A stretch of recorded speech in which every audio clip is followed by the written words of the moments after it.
Hi everyone and welcome to this new video. In this video I want to talk about web servers. Specifically I want to ask myself, what is exactly a web server? So as always, I hope this video is useful, I hope it gives you some good information, and if you like my project, feel free to subscribe to the channel and support this channel by sharing it with like-minded people. Thank you very much and enjoy the video. So first things first, I want to clear out the difference between the web and the internet. Even though these two concepts sometimes they might get confused, they are actually different. And specifically, one, the web, builds on top of the other, the internet, which means that the web is not the internet. And we can actually distinguish between these two different concepts, between the internet and the web, basing on the network protocol stack used. So we can use the protocol stack to distinguish between these two concepts. Specifically, the following holds. We talk about the internet for any protocol and for any communication, because every communication, every digital but also analog communication is built on an underlying protocol. So we talk about the internet for any protocol that is built on top of the IP protocol. So we can think of the IP protocol as the protocol defining the internet. Any communication that uses this layer, the IP layer, to establish connectivity between different nodes in the network is built on top of the internet, like it is the internet. The internet is made up of all the network communication protocols built on top of the IP protocol. And this, of course, is different with respect to the web, because we talk about the web instead for any protocol that is built on top of the HTTP protocol. So we use as base not the IP protocol anymore, but rather the HTTP protocol. Now, what's the idea between network protocol stack? Now, in future, I will make much more content on basic networking ideas. This video is just gonna be a quick overview, a quick characterization for web servers. So for HTTP servers, because when we talk about the web, we are talking about the HTTP protocol. Now, the idea behind the network protocols is that they are stacked with respect to each others. So consider the classical network stack that was used to implement the first web technologies. And here we have the following image. So we have the most below layer, which is the Ethernet, which is standardized by the standard IEEE 802.3. So this thing defines all the physical connection of the physical wiring and also the Ethernet frame itself, which is the first digital layer of all this stack. Then we find the IP protocol, which enables connectivity between different nodes in the network. So you can imagine a network as any set of nodes that are connected through edges. And this in computer science is also a very cool and important data structure called a graph. So for example, consider this, then we have this, and here we can put something here, some redundancy, like connection like this, right? So this is called a graph. It is a mathematical structure which represents connections within a network. And the internet, essentially, the IP protocol, what it allows is that, let's say that we have a host here, H1, and then we have a host here, H2, and we have all these nodes in the middle. Basically, with the IP protocol, H1 is able to understand the path to use to communicate with H2. That is, it is able to send a message to H2, as though they were directly connected. Physically, they are not really connected, they are connected implicitly and directly through a series of edges and nodes, intermediate nodes. The IP protocol is the first and most important abstraction that allows H1 to send a packet to H2, so like a message containing any data whatsoever. So that's the IP protocol. Then we find the so-called transport protocols like the TCP. So TCP is an example of a transport protocol, and TCP works at the level of the different processes that there are in a computer system. So while the IP protocol allows to connect the entire host itself, you can imagine as the entire machine. So this could be a client, client machine, like your laptop, your desktop computer, your mobile phone, like any client device, and you can imagine this being a server.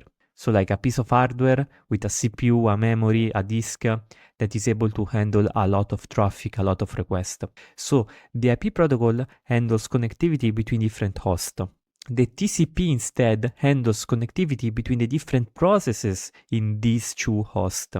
So it connects a process in the client with a process in the server. So this goes even more, like even in much greater detail with respect to the IP protocol, right? So like the TCP, for example, has the concept of port.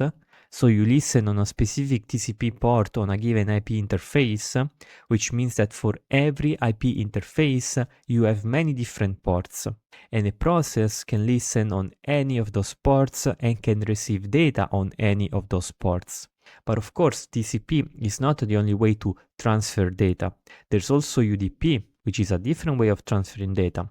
And basically, these two protocols, they rely on the IP connectivity. IP is the way to get to the other host. TCP and UDP implement specific transport strategies. Like, okay, how do we actually transfer application data from one host to the other host? So this is the idea. Then we find the SSL and TLS layer. Now, initially, this layer was not even there. It was added later to increase security, to introduce cryptography in the typical HTTP communication. Because IP, TCP, and Ethernet, all these protocols, they do not offer any cryptography, any cryptographic guarantees. They do not offer any protection against confidentiality attacks, which means they do not encrypt the data, so the data just flows in plain text in the network. Of course, this is not a good thing. So what everyone thought to do was, okay, let's introduce a protocol which handles all the cryptographic details. And on top of this, we find the HTTP protocol, which is actually the one used to exchange application data between client and server.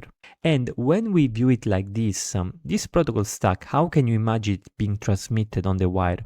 Well, basically, the idea is that you have a big sequence of bytes, and this biggest sequence of bytes actually represents the lowermost protocol, so like an Ethernet frame, right? Now, within this big stuff, there is some metadata, and then there is some application data, which is the data for the next layer. So in this case, we would find a layer for the IP, and the IP would be the same. You find a layer for the TCP, and the TCP will be the same. You find a layer for the TLS, and the TLS finally will find a layer for the HTTP. This means that when the HTTP communication happens, this is encrypted because it is wrapped within a TLS packet, and it is sent to a specific process thanks to the TCP layer, to a specific host thanks to the IP layer. So you can imagine as IP does host resolution, TCP does process resolution, and HTTP is the actual application data. So we can say that HTTP is built on top of IP, which means that we can say that the web, which is based on HTTP, is built on top of the internet, which is based on the IP network. So basically, the internet is the set of nodes that are reachable through the IP protocol.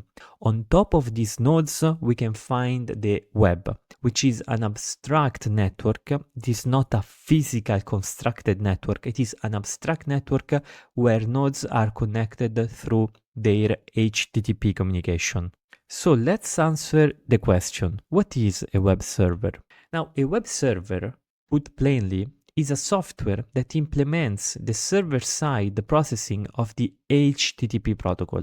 Now, when you have a network protocol, you can have different operations for the protocol. There are so-called peer-to-peer protocols in which every node has the same functions. So like every node has the same set of functions as all the other nodes. And then you have client-server protocols in which you have two types of nodes, the client and the servers. The objective of the server is to provide resources. The objective of the clients is to request those resources. It's a pretty intuitive model if you think about it. So a web server is a server that implements the HTTP protocol. So it implements the server-side processing of the HTTP protocol. Now, let's say you want to play around with this protocol. You want to understand a little bit of the headers, how you work with it and things of the sort. Well, you can play around it with the curl command. Very useful tool. And specifically, if you use the flag -v, curl will show you exactly what is going on underneath. And for example, if we do a simple curl request to my personal site, what we get is the following. Here we get the request and here we get the response.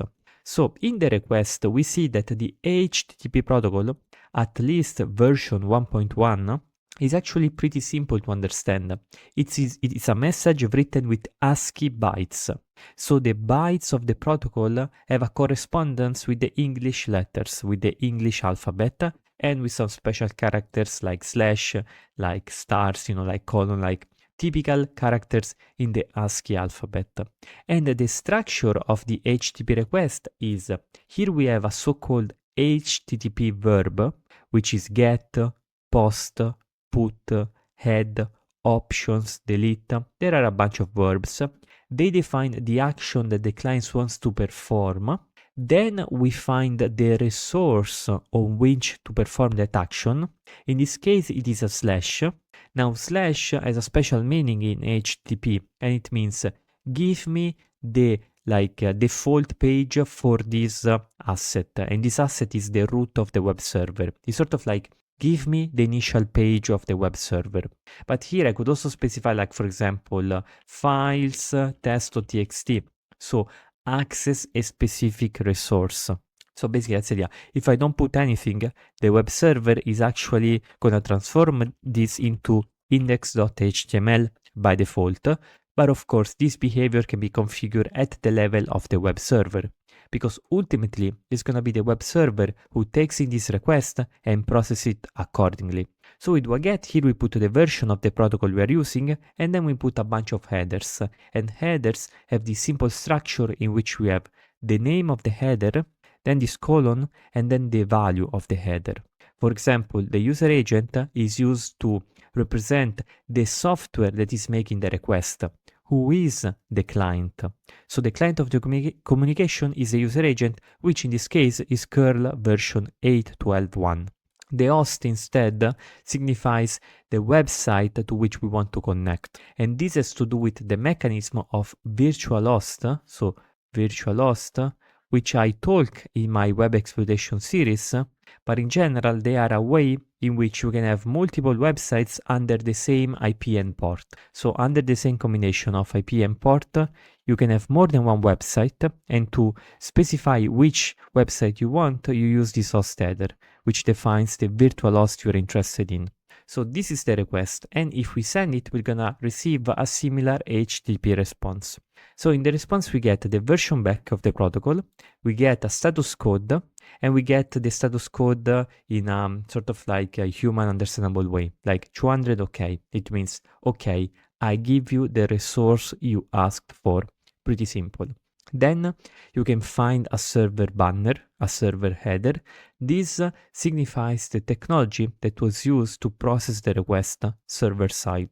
So in this case, we are using Nginx, which is a typical web server. It's a very famous and useful web server that you can just use. It is open source. Then we find the date of the response. So at that point, it was like 10/16.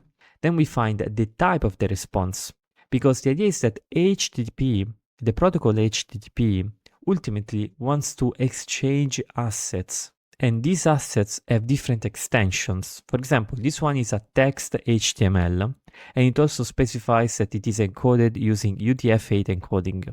It specifies the length, it specifies the last time it was modified, if the connection has to be kept alive or not. This has to do with the HTTP connection.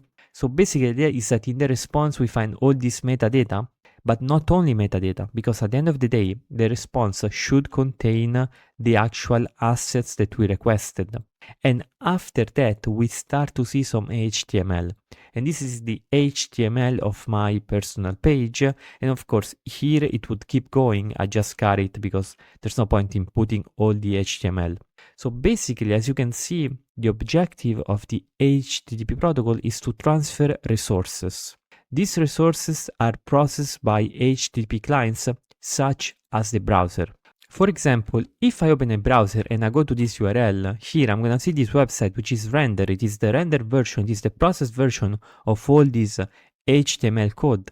But of course, there's not just HTML in the web, because we find CSS, we find JavaScript, very important for security. We find text files, we find images, we find XML files. There are a lot of different files that are read and processed by the browser, which is an HTTP client. Now, let's say that you want to build a website that is publicly reachable, that is a website that runs over a public IP address.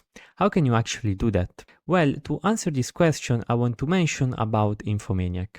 Now, Infomaniak is a Swiss company that from 1994 offers various IT services and they have a focus on cloud services. For example, from Infomaniak, you can obtain a VPS, a so-called virtual private server.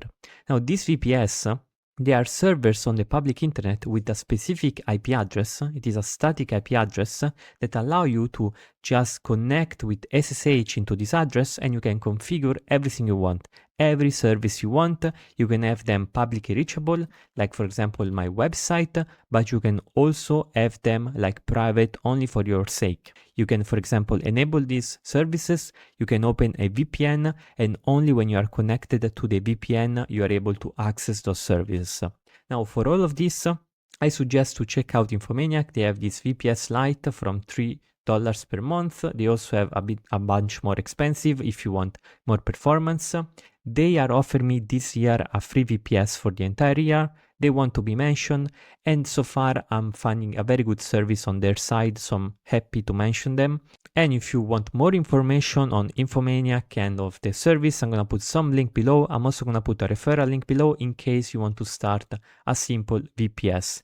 I would say it's a good method to start learning about these things, having a publicly accessible IP server, because it also will teach you that when you put stuff into the public, when you put stuff into the public internet, you will get like people will try to brute force your SSH password. They will try to check if your website has specific resources. You will become sort of like a passive target. It means that people will not actively attack you, but they will run. There are like general bots that run and use typical payloads, and it is a good experience to have if you want to learn more about securing your infrastructure. And so for these reasons, you might want to check out a VPS, and in that case, feel free to check out Infomaniak. It's a really good service. Now, with respect to the video, let's continue by showing a practical example on how all of these things work. So, when you expose a web server to the internet, as I was saying, you are allowing anyone with a proper IP address to request the resources present within a given directory. So basically, the idea is that a web server exposes assets using the HTTP protocol.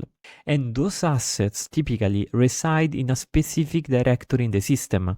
For example, for most services, this might be somewhere in var www html.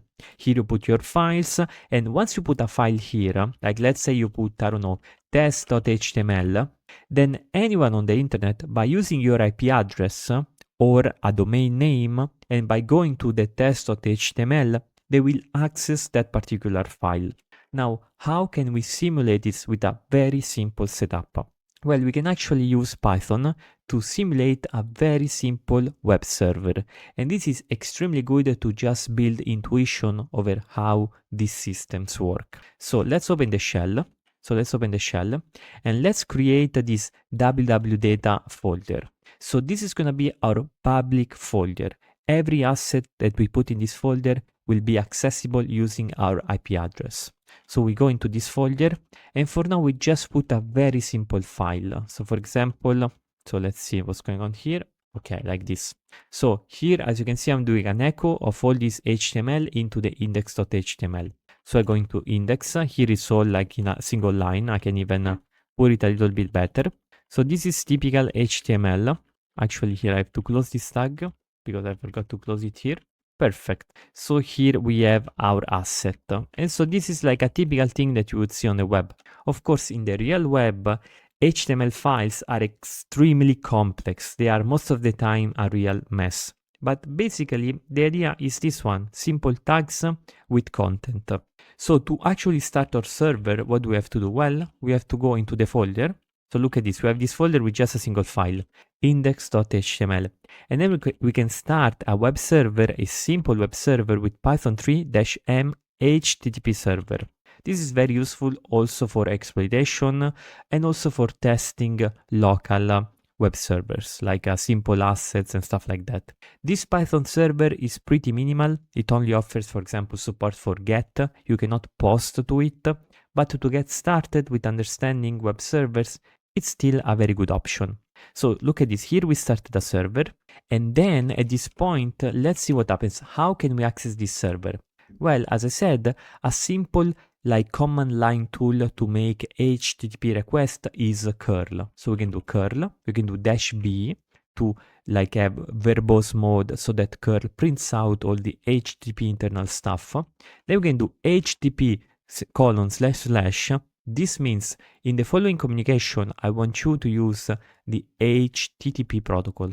This part of the URL is also called the scheme, so the protocol we are using. Then we put the IP address. Now the thing is that, look at this server is listening on 0000. Now when you have something like this, it means, look, I'm listening on every local interface. I'm listening on every network interface of this particular host. Now, there is an interface called localhost, which is 127.0.0.1, and this interface is always available.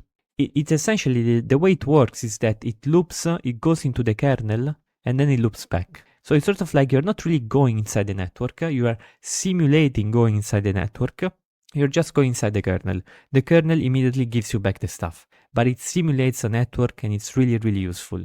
It's like a local network. Essentially, it's a local network. It just does not go outside into the internet. It just remains locally into your machine.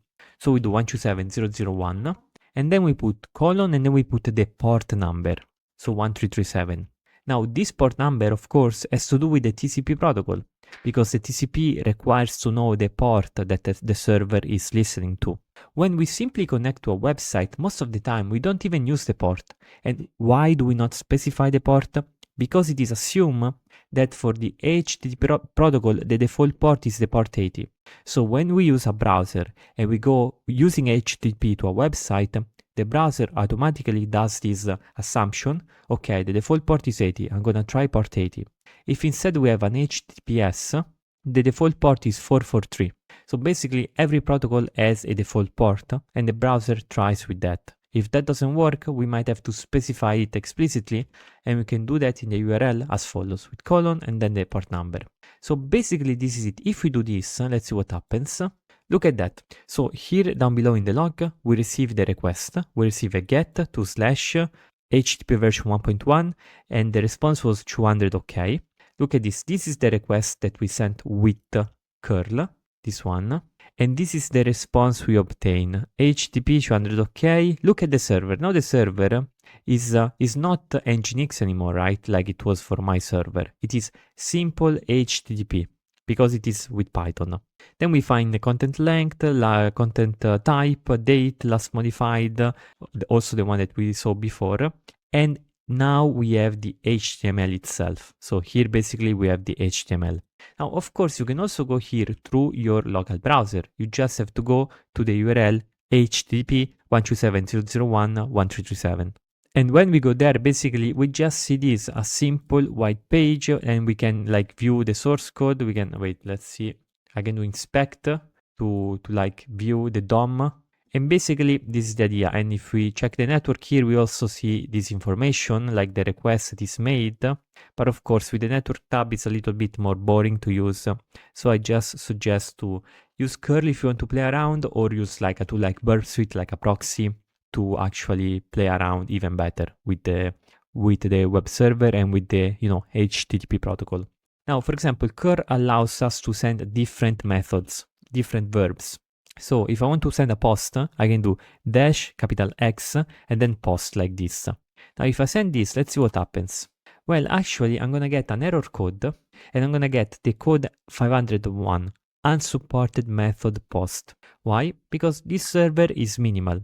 it cannot be used as a real web server. It can only be used for testing, and specifically it does not support post request. It only supports get request, I believe. So basically that's the idea. And of course, with curl you can play around much more. Maybe in the future I will make an entire video on curl because it is an extremely powerful tool. But the idea for this is just to make you understand exactly what is the role of a web server. And here the idea is that the web server is a process.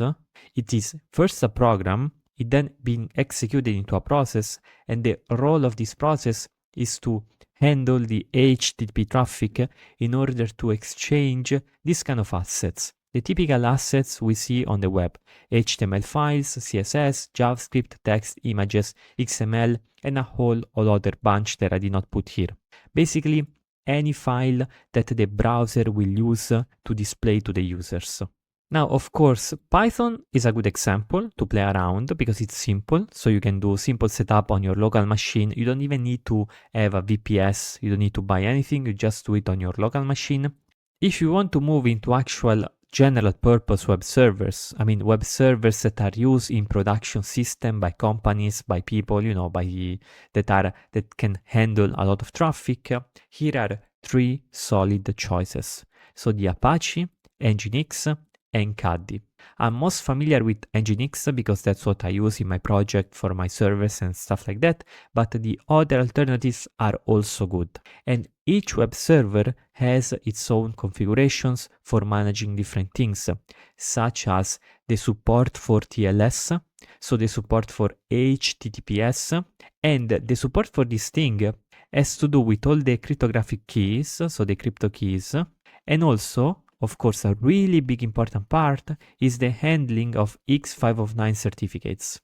It is the handling of the lifetimes of these certificates, because these certificates are really important for the security of the web, but they must be renewed. So there is a constant expiry and renewal process that happens with X509 certificates, and each web server handles it a little bit different. So this is like an important part. Then we find virtualhost, a very good technology. So as I mentioned, it allows the same IP port to have multiple web servers, and they are like proxied through virtualhost, through the virtualhost method. Then they can be used for load balancing. So for example, you can have an entry point server, and then this entry point server gives the traffic to different applications. They can either be clone of the same or different altogether. Then we have reverse proxy, where you host, for example, a service here, but you want to use this as an entry point. So the entry point is just going to proxy all the traffic to this, and it's going to be an invisible proxy, meaning that it does not act on the traffic, and the web server just thinks that it's talking to the actual, to the actual application itself. You can configure them for error handling, for all sorts of things. And for example, this is an example of a Nginx configuration, and here you can see a bunch of different things. So for example, here you can see the HTTP configuration. So all the configuration that have to do with the HTTP protocol. So we can say, for example, look at this server, listen, and here we put the address to which we listen, the domain name to which we listen. Here we put all the virtual host of the server, so server name, 1.example.com, www.1.example.com. So here we have two virtual hosts. Then here we put the file that's gonna log everything that happens in the web server, so the access log. Here we say, look, when someone goes to slash, you have to do this kind of thing. So you trigger this rule. And this rule is a reverse proxy setup to talk to a localhost IP, essentially. So this goes to localhost IP, so of course it's a little bit complex. Here we say error page, so when the web server will trigger a 404 error, the resource that is actually going to be sent to the client is this 404.html file. Then for example, here you have a slash download. If you go into slash download, you trigger this other rule. If you like try to get a JPG, JPEG or GIF file, you trigger this other rule. I mean, basically this is like a simple way to configure the behavior of your web server. And of course, different implementations, as always, have different configuration files with different directories, but at the end of the day, since they are all HTTP servers, they pretty much do the same thing, just differently. And basically, this is it with the video. I hope it was fun and interesting and you got something out of it. Thank you very much and to the next video.